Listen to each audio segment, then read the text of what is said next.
clin d'œil. Sur les maîtres du désordre. L'ordre du soleil noir, Anu Coepti, transcendance du serment des limbes. Satan ne donne rien pour rien. Au moment où le sujet meurt, Lucifer propose son marché. La vie sauve contre une totale soumission. La promesse de faire le mal. On appelle cette transaction le serment des limbes. Lex et code facimus. Le possédé écrira la loi nouvelle par ses crimes. Peu à peu, une vérité stupéfiante se révèle, ces tueurs sont des miraculés du diable et agissent pour lui. Ordo ab chaos, vers l'ordre à partir du chaos, le chaos des disputes, famines, meurtres, guerres civiles, etc. La vie des morts est mise dans la mémoire des vivants, novior de seclorum, littéralement, le nouvel ordre des siècles est une réalité de sujet de la phrase, qui se poursuit dans le grand sceau.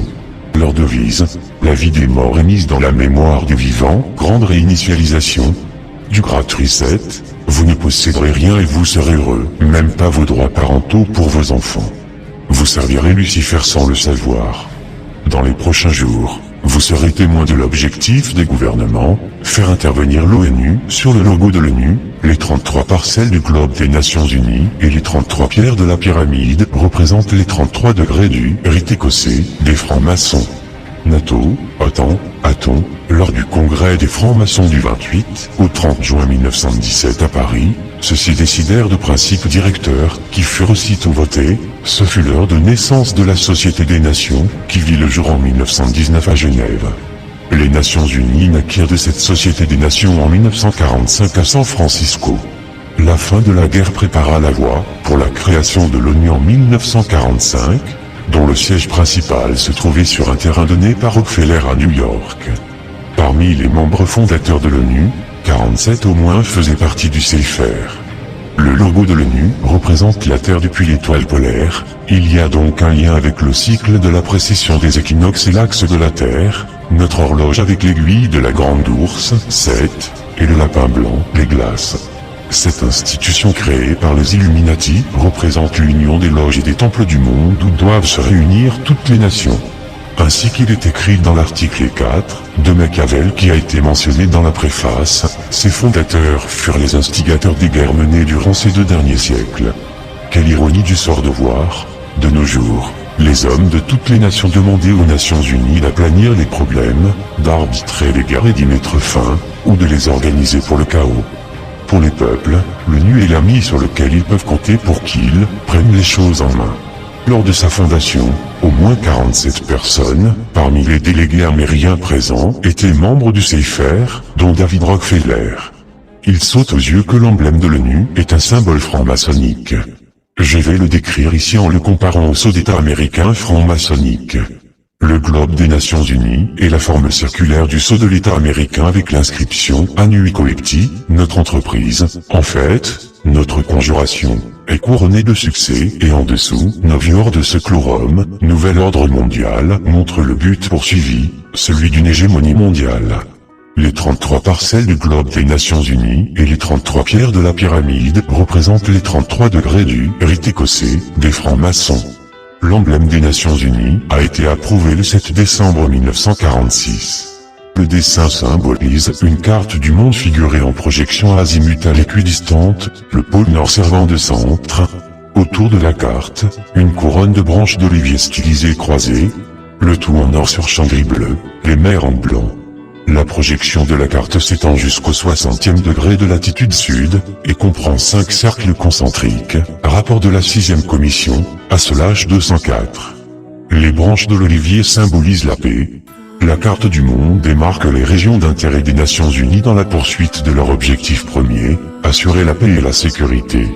L'utilisation de cet emblème est strictement réglementée, selon les termes de la résolution 92-I, 1946 de l'Assemblée générale. En 1946, les États-Unis disposent d'une majorité à l'ONU et contrôlent 25% du FMI. De 1971 à 1973, George Bush est ambassadeur à l'ONU. Tous les groupes et ou personnes qui demanderont l'intervention de l'ONU, U pour X, Y, Z raisons s'exposeront comme mondialistes. Quelques membres, l'ONU, U égale cabale. Quel est le but des Illuminati? Vous exterminer. Voici le serment, le jubilé et la tromperie des élus. Cette idée entière est basée dans les Hébreux et est appelée le jubilé, où toute dette est annulée. Tu ne peux pas servir Dieu et l'argent. Garde toujours à l'esprit qu'aucune de ces choses ici sur terre a une quelconque valeur éternelle. 80% des personnes hypocrites, qui soutiennent encore les codes de l'ancien monde, vont disparaître dans l'abîme. Place pour le puçage obligatoire de la deuxième bête. L'éternel serment. Avant que nous le peuple, puissions accepter ces fonds, chaque individu sera requis pour faire un pacte, pour utiliser cet argent à des fins humanistes. Ou faire une sorte de serment luciférien à grande échelle, un serment à l'humanité. Comme David Spangler, directeur de l'initiative planétaire pour les Nations Unies a dit, personne n'entrera dans le nouvel ordre mondial sans qu'il ou elle ait fait un serment pour adorer Lucifer. Personne n'entrera dans le nouvel âge sans avoir fait une initiation luciférienne. Sans surprise, il y a déjà un plan à ça. Cela se dit comme suit. Sous cet éternel serment, je jure gage de dédier mon esprit à la découverte de la connaissance. Dédier mon âme à la poursuite de l'illumination. Dédier mes efforts au processus de l'abondance. Dédier mon existence à amener tous les gens, dans chaque endroit, à être unis. Et de dédier ma vie et mes jours, sur cette planète à la protection et à l'abondance des espèces humaines. En ce jour du, prenez ce serment éternel. Jurer un serment éternel ne résonne pas si mal, pas vrai? Spécialement si c'est pour le bien de l'humanité. Jean 5:12, VRJ s'y oppose fortement. Mais parmi toutes choses, mon frère, ne jure pas, même au nom du paradis, ni au nom de la terre, ni par n'importe quel autre serment, mais laisse ton oui être un oui, et ton non être un non. Laissez-vous tomber en condamnant. Ensemble, contribuer sans limite à un avenir durable pour les générations futures ensemble. Un groupe de personnes réfléchies peut changer le monde illimité. Regardez au-delà des frontières avec un esprit ouvert. Résistant, authentique, durable dans le temps et de caractère mission/vision enrichir la société et l'économie en connectant les connaissances, les compétences, l'expérience, les réseaux et créer des solutions innovantes, enrichir, humain et axé sur les résultats, comme en témoigne la façon de travailler ensemble, créer, nouvelles idées ou applications. Innovant, axé sur la mise en œuvre au niveau supérieur avec des changements structurels, la vie des morts est mise dans la mémoire des vivants, la partie d'échec n'est pas finie, mais face à Poutine, Macron veut que l'Europe. Mais la plus grande bizarrerie du jeu d'échecs, une partie peut se terminer sans gagnant avec un match nul. Échec et mat pour Macron, déprogrammé du plan de relance des Illuminati. Mais comment cela se passe-t-il exactement? Urbi et Torbi, bienvenue, welcome dans le grand théâtre des Illuminati Puppet Show, le spectacle doit continuer. Macron est-il en train d'être déprogrammé du plan de relance des Illuminati? Qui sera le gouverneur mondial du nouvel ordre? Poutine veut-il déclencher une guerre civile en France pour instaurer le nouvel ordre mondial? Pour beaucoup Trump serait le sauveur, et pour d'autres le méchant sataniste, mais Poutine serait le gentil, qui serait contre les Rothschild et le nouvel ordre mondial. En vérité que cela soit le président chinois qui a déclaré que l'islam était un virus ou Poutine ou Trump, ils sont tous du même parti, celui de Satan. Comment rendre populaire le nouvel ordre mondial? Comment travaillent les maîtres programmeurs des Illuminati pour former leur armée d'esclaves mentaux? Pour comprendre les programmeurs, nombreux sont ceux qui ont contribué à la recherche en matière de programmation mentale, fondée sur l'emploi des traumatismes. Ce sont des hommes qui ont appris l'art de la torture tout au long des époques babyloniennes et romaines, et au cours du Moyen-Âge. Ils ont confié leurs secrets aux chefs des religions à mystère. Certains membres des 13 familles d'Illuminati font remonter leurs origines à l'époque de Babylone. Les programmeurs sont contrôlés par le monde spirituel de Satan. À cause de cela, ce sont des hommes extrêmement jaloux, engagés dans une compétition féroce. Les Illuminati sont les prédateurs de leurs semblables. Car les forces démoniaques qui les animent sont aussi en compétition entre elles. Ces programmeurs sont donc animés par la jalousie et le désir d'entrer en compétition les uns avec les autres. Certains de ces combats internes ont été menés par le moyen d'eux, ou à cause de leurs esclaves mentaux. Lorsque deux programmeurs travaillent sur le même esclave mental, l'un d'eux peut lui injecter certains programmes secrets, pour que cet esclave lui reste fidèle, plutôt qu'à l'autre programmeur. Mais l'autre peut en faire autant. Il existe aussi une tension permanente entre les programmeurs, dont l'ascendance raciale est pure, et ceux dont l'ascendance est mélangée. En outre, les différents centres de programmation peuvent pratiquer jusqu'à une douzaine de méthodes de programmation mentale. Les programmeurs doivent donc aller travailler dans différents centres de programmation. Les différents scripts de ces programmes sont conservés dans chaque centre de programmation. Les programmeurs doivent donc s'habiller en fonction des indications de ces scripts, selon les programmes qu'ils infligent à leurs victimes. Cela signifie qu'ils peuvent s'habiller en nazi, en sorcier d'Oz, en docteur manteau blanc, en travelot, en costume de lapin blanc, celui d'Alice au pays des merveilles, ou même se dénuder complètement. Nous sommes actuellement parvenus à une époque où nous sommes à la deuxième ou troisième génération d'esclaves mentaux robotisés, qui sont eux-mêmes devenus des programmeurs. Ce sont des robots humains programmés qui font actuellement la plus grande part du travail de programmation mentale. Cela signifie que la plupart des programmeurs souffrent eux-mêmes d'une personnalité fractionnée. Certains de ces programmeurs sont des militaires de carrière, qui considèrent toute discipline ou méthode de formation comme bonne, si elle permet d'obtenir des soldats qui obéissent sans discussion. Ces militaires ont perdu toute notion de limite morale à faire respecter par les programmes de formation. Cela explique pourquoi le système de production d'esclaves mentaux tourne actuellement à plein régime, pour produire toujours plus d'esclaves mentaux. Ceci est très inquiétant. Ceux qui parviennent à s'échapper, avec beaucoup de peine, de ce système de programmation mentale, sont en tout petit nombre, par rapport au grand nombre d'esclaves mentaux, qui sont constamment créés. Depuis 1947, plus de 2 millions d'Américains ont subi les méthodes de programmation mentale utilisant la torture. En 1970, la CIA a dû admettre publiquement qu'elle utilisait des méthodes de programmation mentale. Pourtant, le grand public continue à ignorer largement ce qui se passe dans ce domaine. La Troisième Guerre mondiale est bien débutée. La plupart des gens sont inconscients qu'ils sont sur le bord de l'extinction, sinon du contrôle total sur leur vie. Les droits et libertés seront bientôt abolis, d'une manière ou d'une autre. Et toute contestation sera futile puisque toute bataille qui se fait à armes inégales est perdue d'avance. Certains me croiront bien paranoïaque, mais ce n'est pas vraiment le cas. Disons que je crois qu'aucune transformation ne viendra de la part des humains. Là où il y a de l'homme, il y a de l'homerie. Malgré toutes les manifestations, malgré tous les discours, malgré toutes les statistiques, malgré toutes les pétitions, les politiciens continuent à se vautrer sans vergogne dans le mensonge, la perfidie et la trahison envers leur population. D'un autre côté, toutes les dérives des gens ordinaires n'ont jamais été aussi divisées et méchants les uns envers les autres. Il n'y a qu'à voir ce que l'on fait à nos personnes âgées, retenues dans leur chambre comme de vulgaires prisonniers.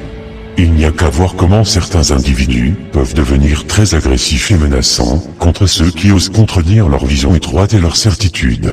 Les scientifiques partagent leurs études scientifiques, les médecins émettent leurs avis médicaux, et les autorités les bâillonnent, les censurent et les bannissent. Avec les convois de la liberté, contre le pass vaccinal, de cette partie sera très facile à jouer.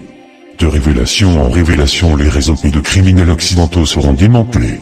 Les services russes et chinois disposent de bases de données exhaustives sur les activités criminelles des politiciens occidentaux.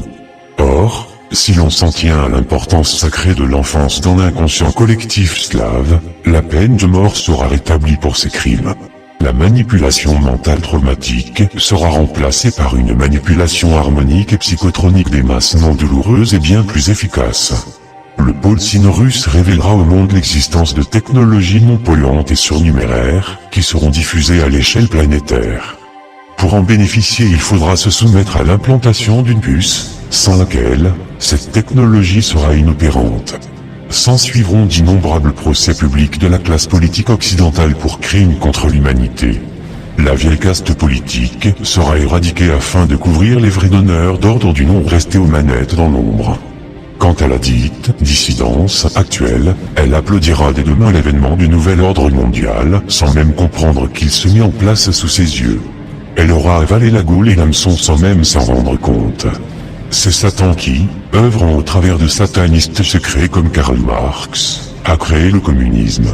En Russie, Marx, Engels et Lénine sont devenus une trinité satanique.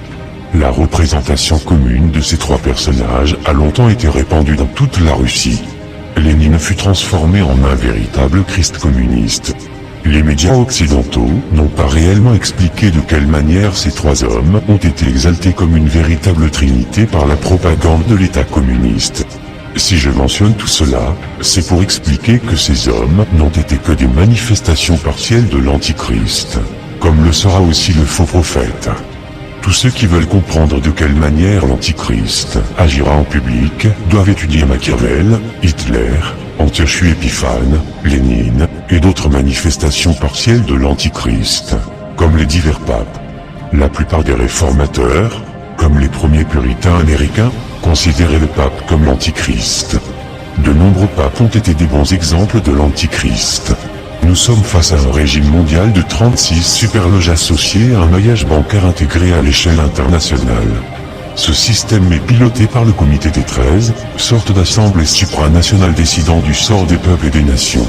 Ce comité, caché, a volé à l'humanité toutes les plus hautes technologies et le savoir, afin d'asseoir son pouvoir dans l'ombre. Les idéologies et les religions sont ses pions, qu'ils jouent sur le grand échiquier mondial, pour forger le monde à son image. Nous sommes donc bien confrontés à l'échelle terrestre à un coup d'État universel. Ce pouvoir illégitime viendra à s'effondrer sur lui-même. En attendant, il faut veiller à ne pas nous perdre par les leurres qui nous tendent. Tu peux t'apercevoir que cette planète est couverte d'une sorte de moisissure qui prolifère la pourriture des vers de ton cadavre. Vous espérez un miracle? Transcription des clés énochiennes, un langage oublié depuis la nuit des temps. Ô vous cieux, qui demeurez dans le premier éther, vous êtes puissants dans les régions de la terre, et vous exécutez le jugement de Satan. À vous, il est dit, voyez la face de Satan, votre Dieu, le commencement de la consolation, dont les yeux sont la brillance des étoiles. Lui qui vous a donné le gouvernement de la terre et sa diversité indicible, en vous pourvoyant d'une force intelligence, qui peut tout disposer selon la providence de celui qui est assis sur le trône infernal et qui se dressa au commencement, disant, que la terre soit gouvernée par région et qu'elle soit divisée, de sorte que sa gloire soit toujours ivre et tourmentée en elle-même. Que son orbe court avec les étoiles, et qu'elle serve en fille de service. Qu'une saison en confonde une autre, et qu'aucune créature ne se ressemble, ni sur elle ni en elle. Que tous ses membres diffèrent, entre eux par leur qualité, et que nulle créature ne soit l'égale d'une autre. Les créatures raisonnables de la terre, qu'elles s'affligent et qu'elles se déracinent les unes les autres, et que les demeures oublient leur nom. L'œuvre de l'homme et sa pompe, qu'elle soit effacée. Que ces édifices deviennent des tanières pour les bêtes des champs. Que l'intelligence de la terre soit confondue par les ténèbres. Pourquoi? Je me repens d'avoir créé l'homme. Pour un temps, que la guerre soit reconnue, pour un autre temps, qu'elle soit éloignée, parce qu'elle est le lit du putain, et la demeure de Lucifer. Ô vous portes de l'enfer, ouvrez-vous. Les paradis qui sont au-dessous de vous, faites qu'ils vous servent. Gouvernez ceux qui gouvernent. Abattez ceux qui tombent. Accroissez avec ceux qui accroissent et détruisez ce qui est pourri. Faites que nul lieu ne demeure en seul nombre. Ajoutez et diminuez jusqu'à ce que les étoiles soient dénombrées.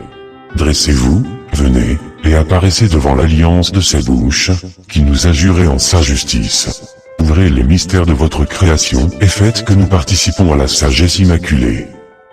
Y a-t-il une vérité absolue? C'est quoi la réalité, la vérité? C'est que votre monde des mondes mensonges va disparaître, et enfin, la vérité n'existe pas, à chacun sa vérité, la vérité est la correspondance entre ce que je dis, et ce qui est, elle s'oppose donc à la fausseté, au sens d'erreur, mais aussi du mensonge. Détenir la vérité, c'est donc énoncer un discours objectif, qui correspond à la réalité. Vous êtes tous des hypocrites, traîtres et poules mouillées.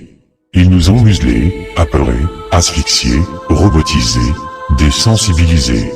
Jusqu'où faut-il pousser, jusqu'à ce qu'on comprenne qu'on ait le couteau sous la gorge? Je suis dépité de voir que les gens n'osent même plus penser. Ils n'ont plus de cerveau. Pile contre face. Face contre pile. Quelle est la plus juste? Quelle est la plus vraie? Ils appartiennent, les uns et les autres, au même monde, ils font partie du même système de croyances satanistes contre lucifériens, chacun défendant son Dieu contre celui de l'adversaire. Transmettre pour ne pas oublier, même quand la douleur se mêle à l'horreur.